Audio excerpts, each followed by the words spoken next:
This story is titled, At My Friend's Wedding, I went to the pool area for a phone call and returned to hear my girlfriend tell her wealthy colleagues she'd never accept my proposal because I'm just a temporary thing who drives an old car and works with at-risk youth. I had the engagement ring ready, but simply left without a word. I'm a 28-year-old male who coaches basketball for troubled kids at the local community center. I know what you're thinking. The pay isn't exactly what you'd call great, but it keeps the lights on and allows me to make a real difference in these kids' lives. I've been doing this work for years now, and honestly, I can't imagine doing anything else. Most of these kids remind me of myself at that age. No clear direction, barely any support from home, just trying to make it through each day and hoping tomorrow might be a little better.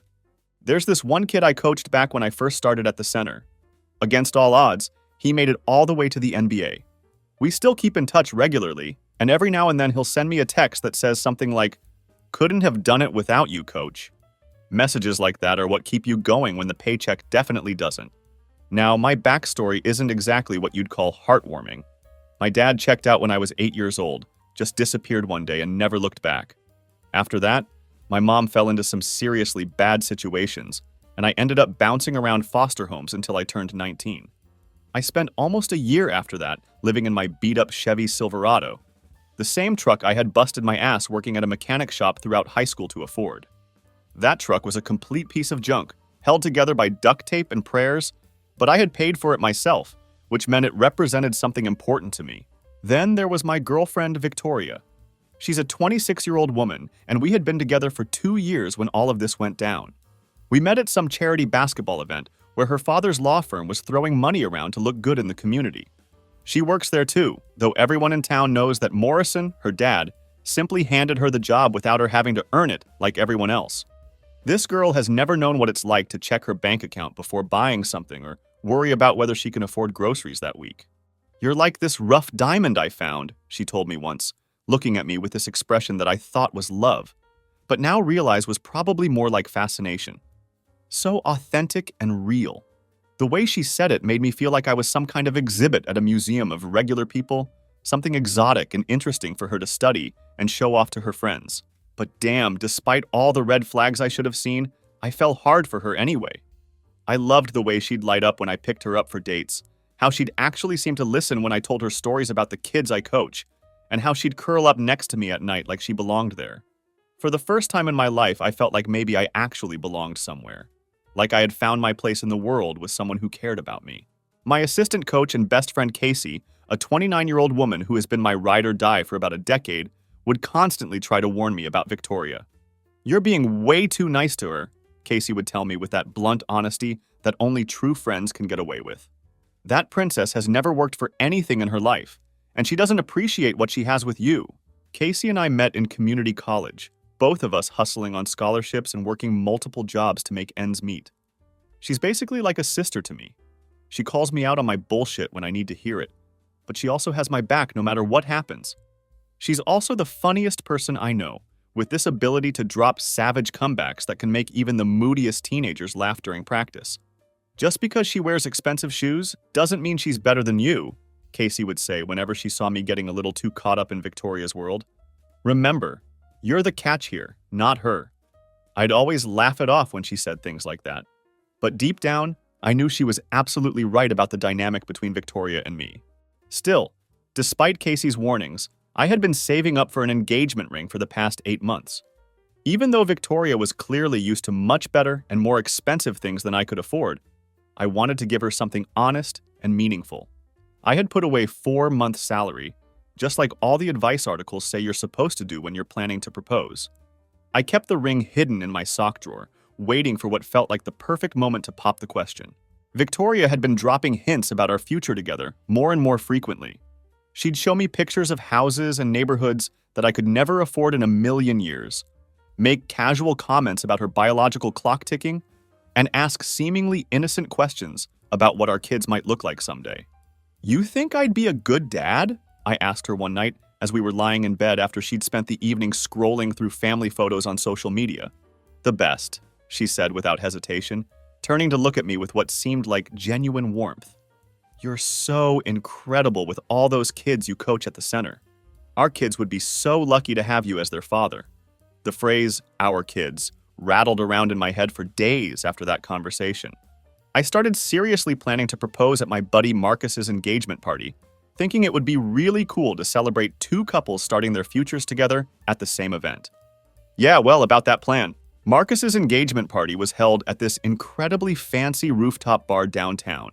The kind of upscale place where they don't even put prices on the menu, because if you have to ask what something costs, you clearly can't afford to be there. His fiancée comes from the kind of serious old money that most people only read about in magazines. The place was absolutely packed with people who use summer and winter as verbs when talking about their vacation homes, and I felt like a complete fraud standing there in my one decent suit, the same black suit I wear to funerals and job interviews. But Victoria was completely in her element at this party. She floated around the room effortlessly, laughing that perfectly practiced fake laugh you hear in movies, working the crowd like she was born for this kind of social scene. I stood near the bar, nursing a drink and feeling increasingly out of place among all these people who seemed to speak in some kind of code I'd never learned. "Man, you look like you're having about as much fun as a cat in a bathtub," said Casey, appearing beside me in a simple but elegant black dress. She was there with her girlfriend, who was off somewhere networking with other professionals. "Need a rescue mission, or are you planning to suffer through this alone?" "Nah, I'm good," I replied, trying to sound more confident than I felt. "Just doing some people watching, you know?" I touched the small velvet box in my jacket pocket, feeling its weight. "Actually, I think tonight might be the night." Casey's eyes went huge with surprise. "You're serious? Tonight? Here?" "Marcus is totally cool with it," I explained. "He said he'd let me borrow the microphone after he gives his toast." "Well, shit," Casey exhaled slowly, clearly processing this information. "You sure about this timing? Because you know there's no return policy on proposals, right?" Before I could answer her question, my phone started buzzing insistently. One of my kids from the community center was having a complete breakdown at home. His father had fallen off the wagon again and was causing chaos. "I've got to step outside and take this call," I told Casey, already heading toward the exit. "Can you cover for me if anyone asks where I went?" "Always do, boss," she replied, with that loyal smile that reminded me why she was my best friend. The phone call ended up taking much longer than I had expected. About 25 minutes of talking the kid down from his panic, reassuring him that everything would be okay, and promising that I'd pick him up for practice the next day so he could escape his home situation for a few hours. When I finally headed back inside the venue, I decided to cut through the quieter section of the building to avoid getting trapped in small talk with people I didn't know and would probably never see again. That's when I heard Victoria's unmistakable laugh echoing from somewhere nearby. She was sitting in a small, more intimate lounge area with a group of her coworkers from her father's law firm, all of them holding expensive drinks and looking completely relaxed. I was about to walk over and rejoin the group when one of the guys asked a question that made me freeze in my tracks. "So when's Loverboy going to pop the question?" he asked with that casual arrogance that comes from too much money and too little empathy. "You've been with him for what, 2 years now? He's got to be thinking about it, right?" There was a pause that seemed to stretch on forever. I stopped walking and positioned myself just around the corner, completely out of sight but close enough to hear every word. My heart was pounding as I waited for her response, the ring box suddenly feeling like it weighed 1,000 pounds in my pocket. God, can you imagine? Victoria's voice dropped to that stage whisper that people use when they're about to say something they absolutely shouldn't say in public. "Me? Actually married to Tyler? Please, give me some credit here." My stomach felt like it had just hit the floor and kept falling. I pressed myself against the wall, unable to move, unable to breathe properly. "But you guys seem really good together," a female voice said, sounding genuinely confused. "He's cute in that rugged working-class way that's so trendy right now." "Oh, he's just a phase, Melissa," Victoria replied, with the kind of casual dismissiveness you'd use to describe an old hairstyle or a diet you tried once. "A detour from my real life. Like when you decided to go vegan for 4 months and posted about it constantly before going back to eating steaks." The entire group erupted in laughter, and I felt like I might actually throw up right there in the hallway. "Don't get me wrong, he's sweet enough, and he's definitely great in bed," Victoria continued, clearly enjoying her audience's attention. "And all that tragic backstory about growing up in foster care and living in his truck? It makes for such incredibly good stories at dinner parties. People absolutely eat that shit up when I tell them about it. Look at me, dating outside my social circle," she added with mock pride. "So progressive and socially conscious, right?" The ring box felt like it was literally burning a hole in my pocket as I stood there listening to this. But actual marriage material? Come on, let's be realistic here. Her voice shifted to something colder and more calculating, like she was discussing a business transaction. The man's a basketball coach for troubled kids. He drives a 12-year-old Jeep that's probably held together with duct tape and hope. He shops at outlet stores and thinks Olive Garden is fine dining. What would we even talk about at charity galas and corporate events? How he taught some project kid the proper way to dribble a basketball today? More laughter rippled through the group, each chuckle feeling like a physical blow. My hands were shaking now as I listened to them systematically tear apart every aspect of my life like it was all some elaborate joke designed for their entertainment. My dad would absolutely lose his mind if I brought Tyler home as actual fiancé material, Victoria continued, clearly on a roll now. Can you even imagine the prenup discussions? So, Mr. Reed, what assets are you bringing to this marriage? Your collection of basketball hoodies and sneakers? Your extensive library of motivational sports movies? The group erupted in even louder laughter, and I just stood there perfectly still, listening to them demolish everything I thought we had built together. So what's your endgame here? Someone asked. You can't keep this going forever. I honestly don't know, Victoria sighed dramatically. It's been fun and different, sure, but I'm 26 now. It's time to get serious about my actual future. You know there's that new senior partner, Michael, she continued. Recently divorced, no kids, and he has a summer house in the Hamptons. Dad's been pushing me to have drinks with him for weeks now. That was it. I had heard more than enough. I walked straight out of the party without saying goodbye to anyone, without looking for Casey, without making any excuses or explanations. I just left, the ring box feeling heavier with each step I took toward the exit. Once I got outside the venue, I pulled out my phone and texted Casey. Something came up with one of the kids. Had to go. Tell Marcus I'm sorry. Then, without hesitation, I blocked Victoria's number completely. I drove home in complete silence and sat in the darkness of my apartment for what felt like hours, just processing everything I had heard. For the next 4 days, I completely disappeared from the world.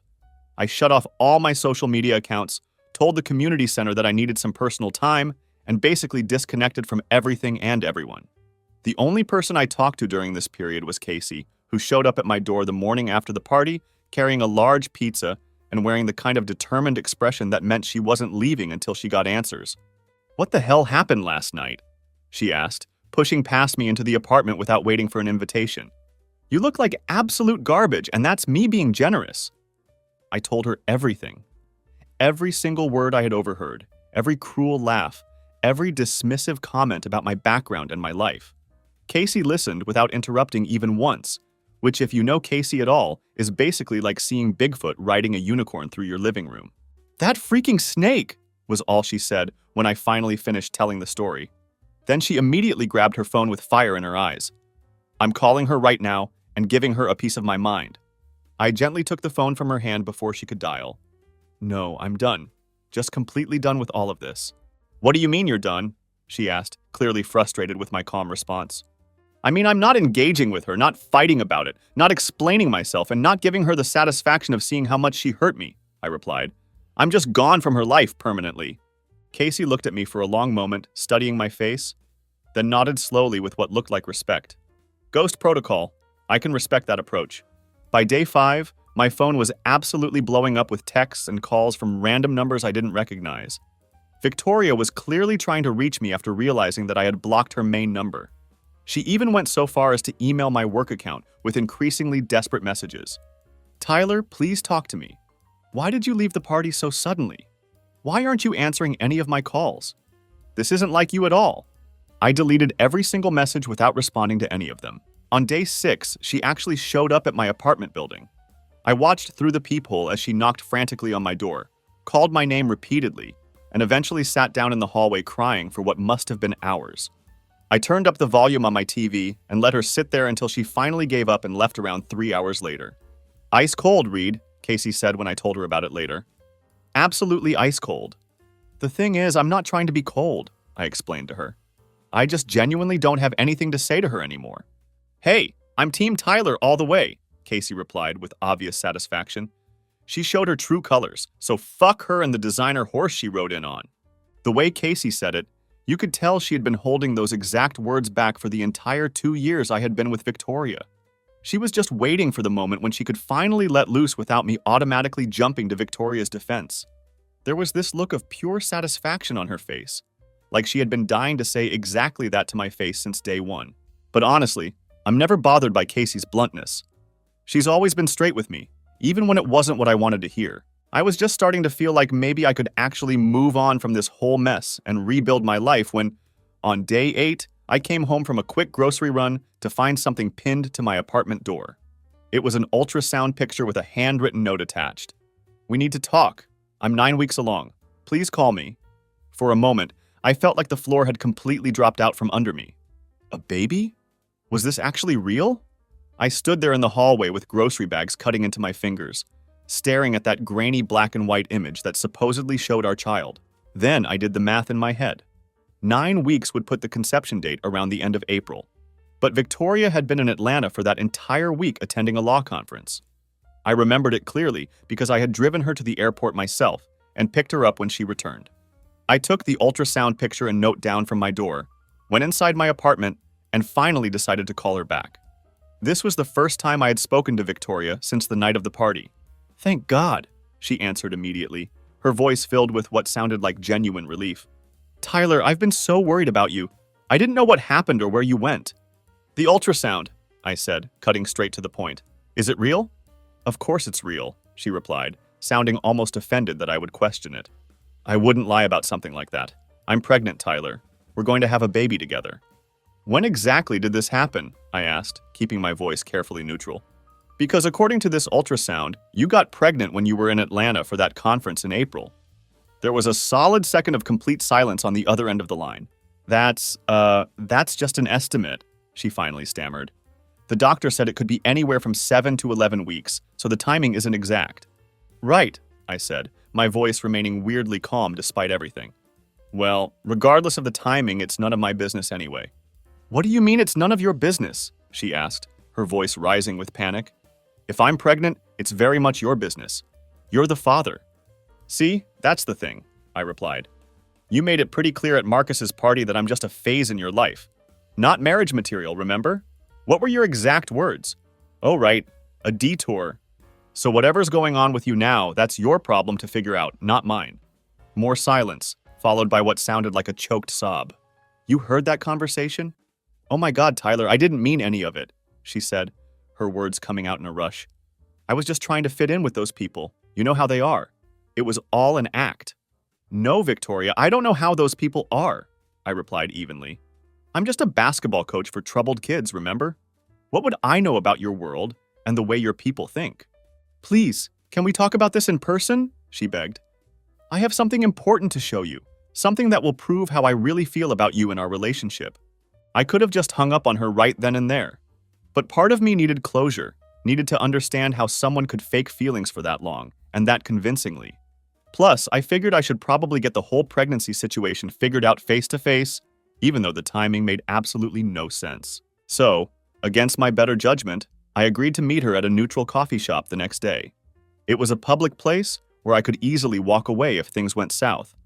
And I told myself I was just going there to confirm what I already knew, that whatever we had was built on lies, and then I could move on for good.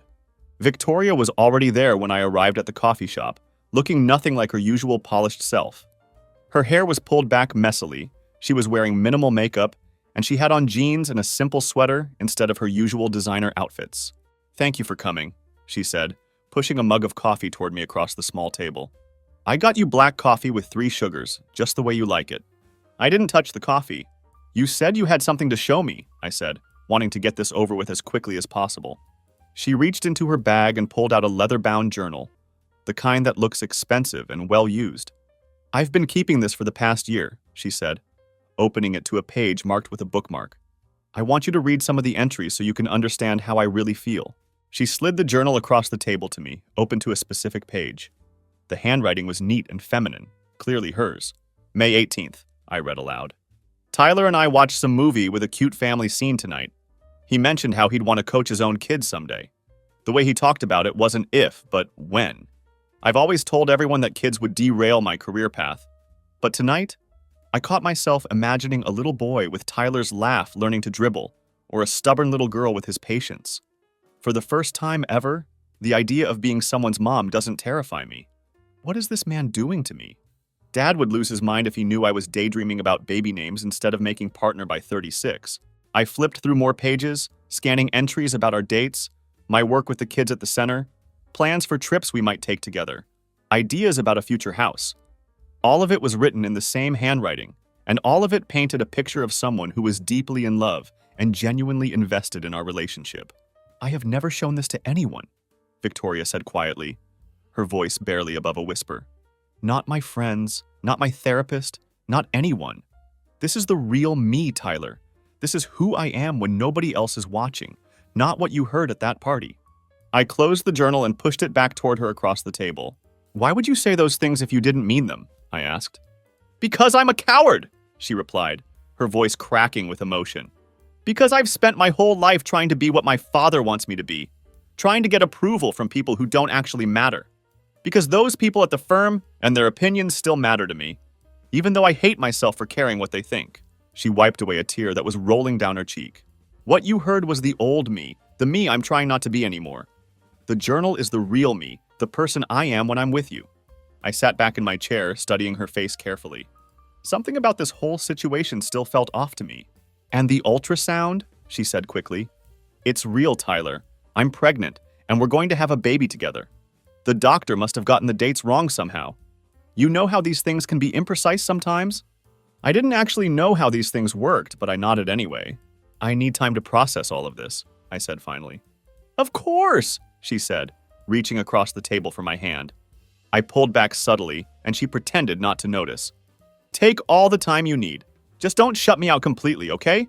There's a baby to think about now. That night, I decided to call my buddy Marcus. I hadn't talked to him since his engagement party, and I figured it was time to get some outside perspective on what had happened that night. Dude, where did you disappear to at the party? He asked as soon as he picked up. Casey said something about one of your kids having an emergency, but you just vanished without saying goodbye to anyone. Yeah, something like that, I replied, not wanting to get into the full story just yet. Hey, random question for you. After I left that night, did Victoria say anything about me to anyone? There was an awkward pause on the other end of the line. Look, man, she was pretty wasted by the end of the night, Marcus said carefully. Just tell me what happened, I pressed. She kept making these weird jokes about you to her work friends, he admitted reluctantly. Like imitating the way you talk, making fun of your job, that kind of stuff. It was really not cool, and honestly pretty uncomfortable to watch. My girl almost said something to her about it, but we figured it would just cause a scene and make things worse. My grip tightened on the phone. Anything else I should know about? She was hanging all over some guy in an expensive suit later in the evening, Marcus continued. I think he works at her dad's firm or something. They ended up leaving together, which surprised everyone since you had just disappeared without explanation. I thanked Marcus for his honesty and hung up the phone, feeling like pieces of a puzzle were starting to fall into place. Now hear me out. Things weren't making any sense to me at this point. Why would Victoria be writing in her journal about having kids with me and planning our future together, while simultaneously talking trash about me behind my back and clearly not planning anything serious with me? And why would she be talking about how much she loved me in private while openly disrespecting me in public? Something about that journal was really bugging me. Even the way she had presented it to me felt too convenient, too perfectly timed, like she had been prepared for this exact conversation. So I decided to call Casey and pick her brain about the whole situation. Hey, I need to pick your brain about something, I said when she answered. Shoot, she replied. So I met with Victoria today, and she showed me this journal she claims she's been keeping for the past year. It was full of entries about how much she loves me, how she wants a future together, all that kind of stuff. A journal? Casey repeated, her voice completely flat with disbelief. Yeah, this leather-bound thing where she supposedly writes all her deepest thoughts and feelings about our relationship. Did you ever see her with something like that when we were all hanging out together? I asked. Or has she ever mentioned keeping a journal to you before? There was a long pause on the other end of the line. Look, I'm about to break some serious girl code here, Casey finally said. But you deserve to know the truth about this situation. In all the times we've hung out together, even when you weren't around and it was just me and Victoria talking, she has never once mentioned keeping a journal about anything, let alone about your relationship. And I've been in her purse plenty of times when she needed me to grab her phone or her keys or whatever. No journal ever. You think she could be lying about it? I asked. Casey snorted with derision. Tyler, I could make a fake journal like that in 3 days flat if I wanted to. Buy a nice leather book, age it a little bit, write a bunch of entries with different pens to make it look authentic, maybe smudge some mascara on a page to look like she cried while writing. It's not exactly rocket science. She's panicking about potentially being a single mom, and that's why she's pulling all this desperate shit to try to get you back. What did the entries say exactly? Casey asked. I told her about the stuff with kids, our future together, and how completely different the tone was from what Victoria had said at the party. Yeah, that's total bullshit, Casey said firmly. The night of the party, after you left, she was telling everyone within earshot how she wasn't ready to settle down with someone like you. Her exact words were that she needed someone more established and financially secure for the next phase of her life. My grip tightened on the phone as I processed this information. You're absolutely sure about that? I asked. Positive. I wouldn't lie to you about this, even if it hurts to hear, Casey replied. That's the difference between me and her. I tell you the truth even when it's painful. Casey's voice softened slightly. I'm sorry, Tyler, but she's playing you with this journal crap. And probably with the pregnancy thing, too. She blatantly disrespected you in front of a room full of people, and no fake journal can erase that fact. Before I could respond to what Casey had just told me, there was a hard, authoritative knock at my front door. When I opened it, Victoria's father Morrison was standing there in an expensive suit, and behind him were 2 other men dressed in similar business attire. Tyler, Morrison said, his voice colder than a February morning. We need to talk. I've always believed that you can tell a lot about a man by how he enters another man's space, and Morrison didn't wait for any kind of invitation from me. He just strode right into my apartment like he owned the place, with his 2 lawyer buddies following closely behind him. Nice apartment, he said, looking around my modest living room with barely concealed disgust written all over his face. Very cozy. I didn't offer them seats, and I didn't offer them anything to drink. I just stood there waiting to see what this was all about. Let's skip the small talk, I said, crossing my arms. What do you want, Morrison? Morrison straightened his tie, which I had noticed was a nervous tick of his whenever he was about to deliver what he thought was going to be a power move. I understand that my daughter is pregnant with your child, he said in his most authoritative voice.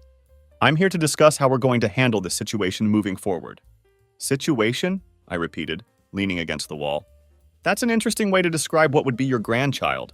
One of the lawyer buddies, a ferret-faced man with thinning hair, stepped forward importantly.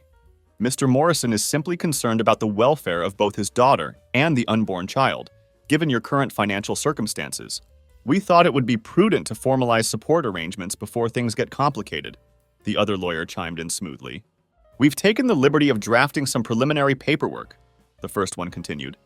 Child support obligations, visitation schedules, that sort of thing. I almost laughed out loud at the absurdity of the situation.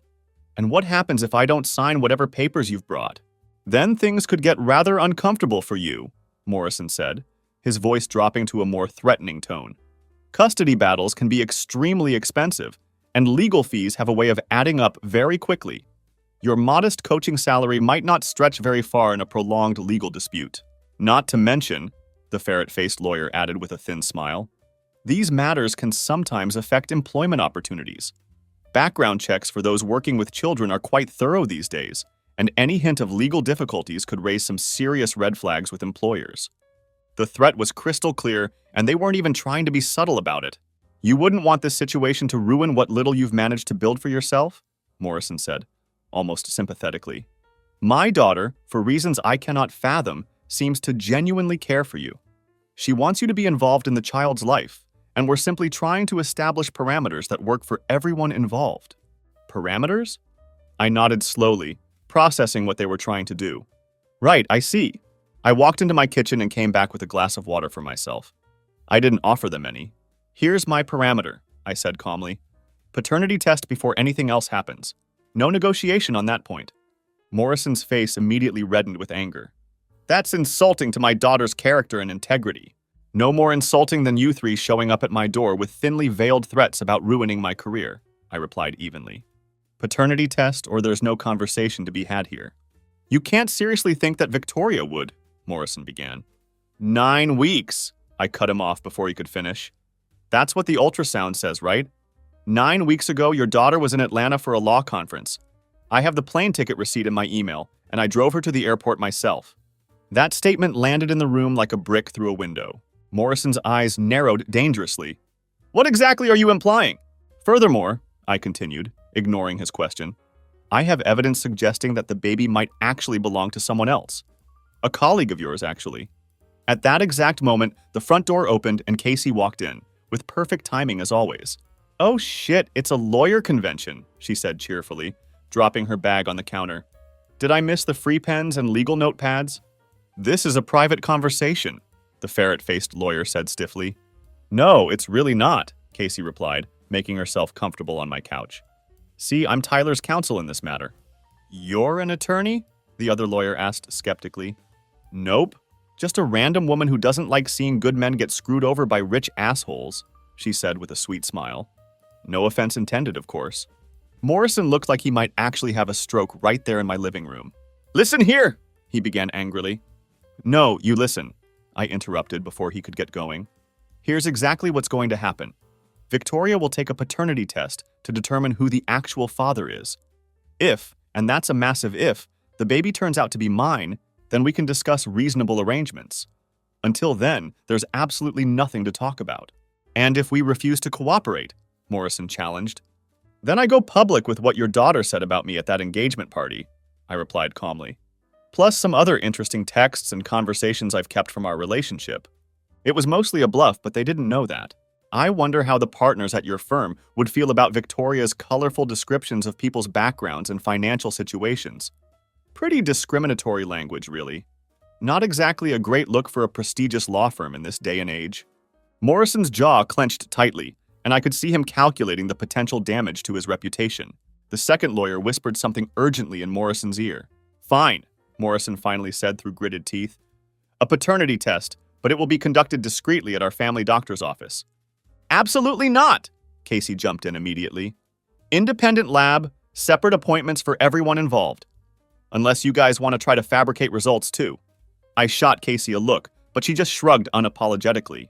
Independent lab is fine with me, I agreed. Tomorrow. As the three men filed out of my apartment, Morrison turned back one final time.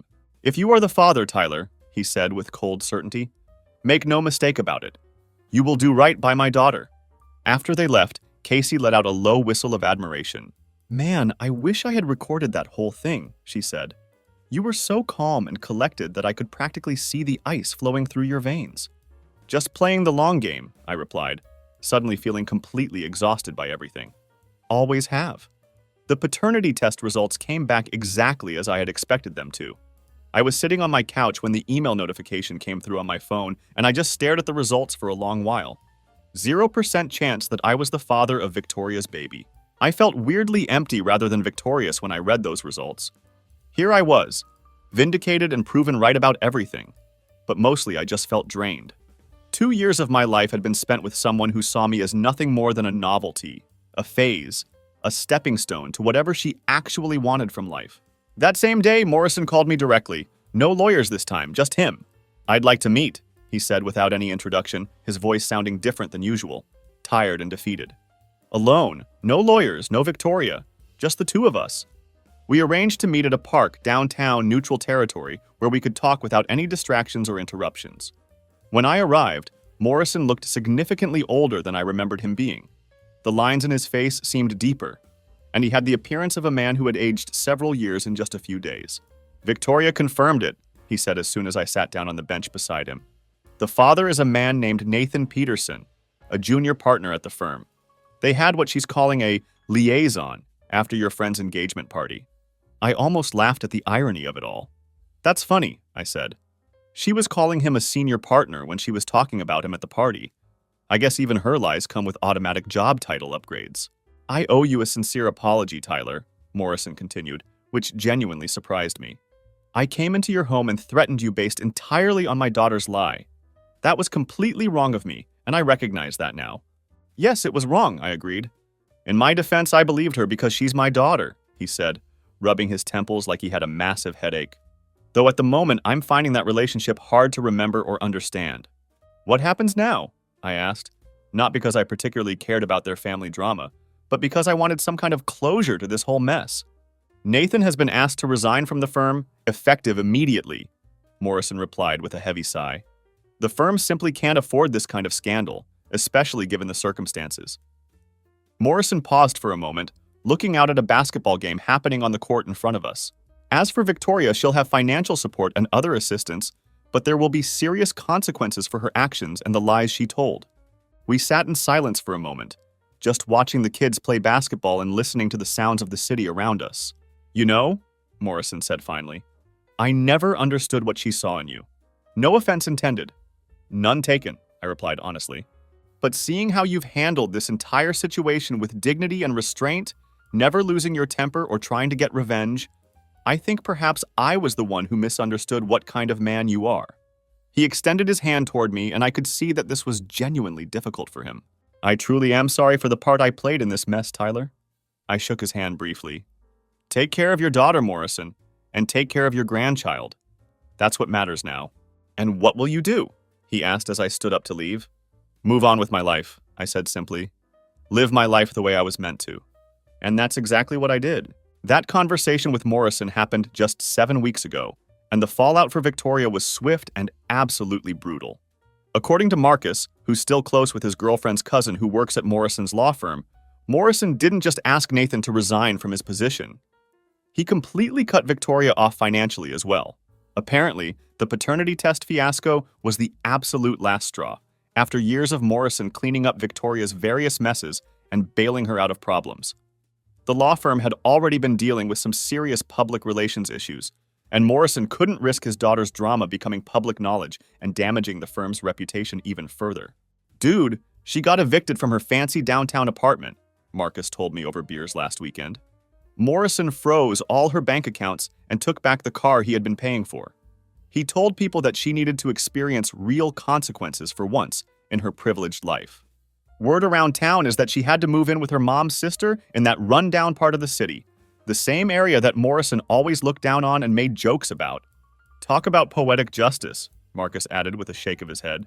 Her Instagram account went completely dark right after everything went down.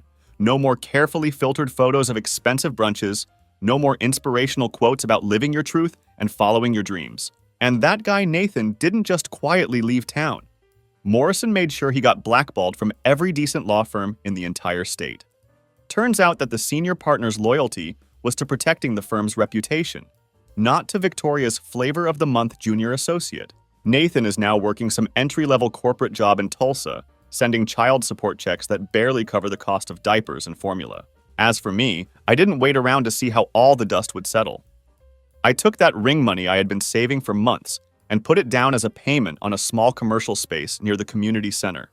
Casey and I opened our own independent youth basketball academy just 4 weeks ago. Things started moving incredibly fast after we opened the academy. Do you remember that kid I mentioned earlier, the one I helped coach a few years back, who made it all the way to the NBA? Well, he heard about what Casey and I were doing and reached out to us directly. He wanted to sponsor our academy and put his name behind what we were building.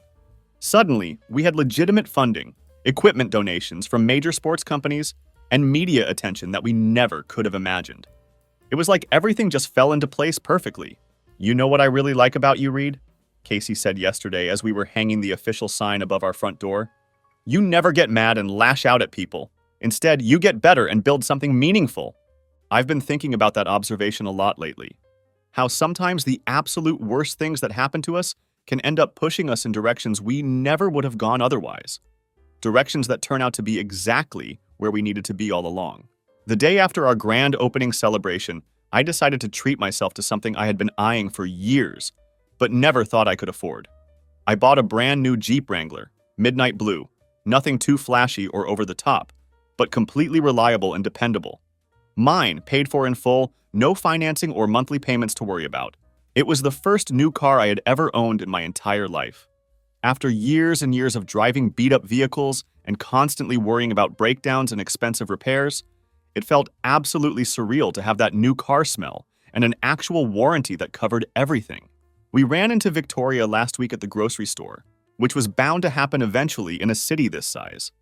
I had just pulled into the parking spot right next to her beat-up Honda Civic, the exact kind of car she used to mock other people for driving when we were together.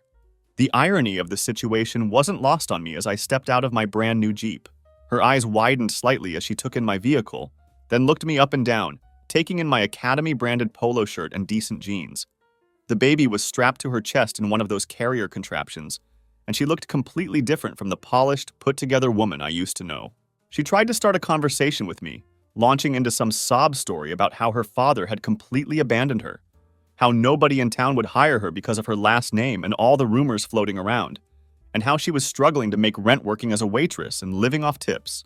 I just nodded politely, said, "That sounds really tough," in a neutral tone, and walked away toward the store entrance. Not out of cruelty or a desire to hurt her, but because there simply wasn't anything left to say between us. That chapter of my life was completely closed.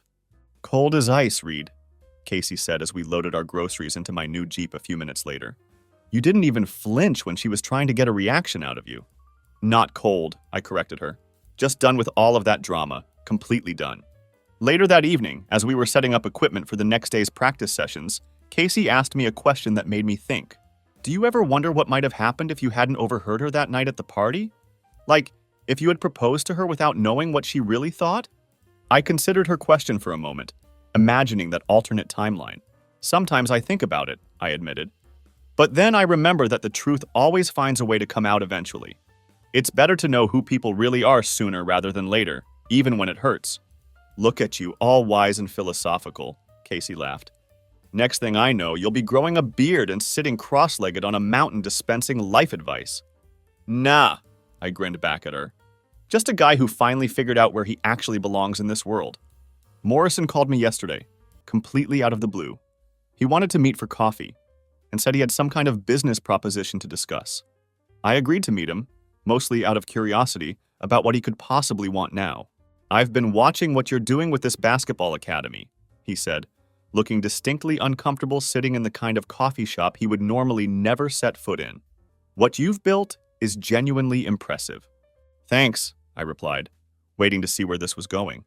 "I'd like to establish a scholarship fund for underprivileged youth through your program," he continued, sliding a check across the table toward me.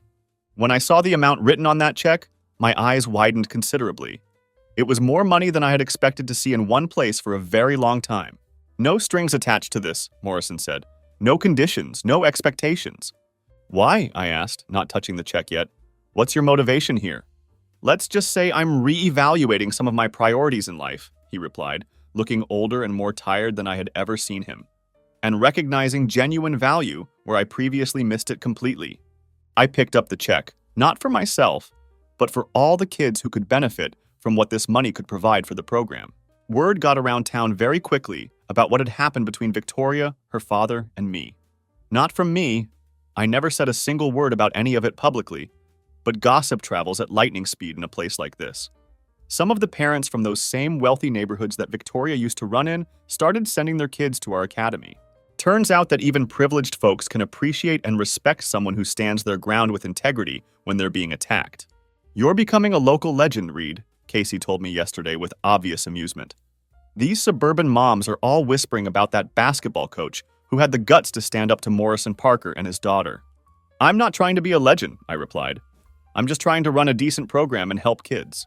But honestly, the sudden positive attention hasn't hurt our business at all. We've already completely outgrown our original space and had to start looking for something bigger. We've got 28 kids officially signed up in just our first month, with more parents calling every single day asking about enrollment. We had to bring on another coach to help with the increased demand. His name is Dylan, and he's actually one of my first kids from the community center program years ago. Now he's back, helping me teach the next generation. The whole thing feels like it's come full circle in the best possible way. So that's where I am in my life right now. I'm building something that actually matters, something that makes a real difference in kids' lives. I'm surrounded by good people who understand what I'm trying to accomplish. People like Casey and Dylan who get it and support what we're doing. There's no drama, no bullshit games, no hidden agendas. Just honest work and real connections with people who care about the same things I do. Last night, I parked my new Jeep outside a small Italian restaurant where I was meeting with the director of the city's youth programs to discuss a potential partnership that could expand our reach even further. Through the restaurant window, I spotted Victoria inside, wearing a server's uniform and carrying plates of food to different tables. She looked exhausted and worn down in a way I had never seen during our relationship. Our eyes met briefly across the glass, and I gave her a small nod. Not gloating or trying to rub her situation in her face, just acknowledging her presence like you would with any other person. She quickly looked away and disappeared into the kitchen area, clearly wanting to avoid any further interaction. The thing is, I'm not happy about her downfall or enjoying watching her struggle. I didn't need her to crash and burn spectacularly for me to feel good about myself or my choices.